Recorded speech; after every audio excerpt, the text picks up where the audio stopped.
What happens when the stories of girls around the world are heard? Since 2009, Let Girls Lead has communicated a clear message: girls aren't victims. Founder and executive director Denise Dunning insists these girls are the leaders and agents of change and must raise their voices to help fix their problems. The results? Nothing short of amazing. In Guatemala, Let Girls Lead has established a new model for girl-centered advocacy, generating government funding for girls' education and health programs. In Honduras, Let Girls Lead created the Honduras Advocacy Coalition, reducing teen pregnancy by ensuring girls access to health and education services. In Malawi, Let Girls Lead launched the National Adolescent Girls Advocacy Network, engaging girls, chiefs, and elected leaders to end child marriage. In Liberia, Let Girls Lead successfully advocated for passage of the National Children's Law, protecting girls from violence and guaranteeing girls' rights.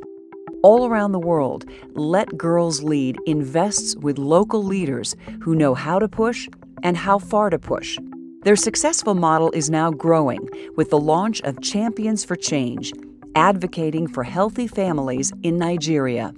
Champions for Change is a powerful new initiative, and like Let Girls Lead, is based at the Public Health Institute, a leader in global health and development for over 30 years.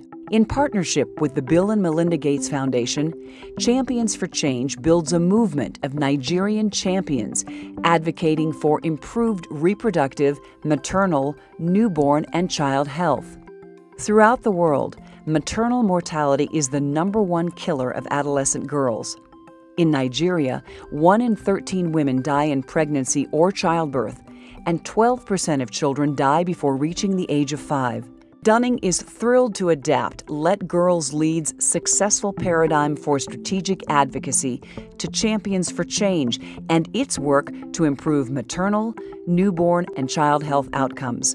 She and everyone connected to Let Girls Lead and Champions for Change are turning the tables to achieve large-scale change because, as Mary Pittman, the president and CEO of the Public Health Institute, says, "When mothers and their children are stronger, we are all stronger."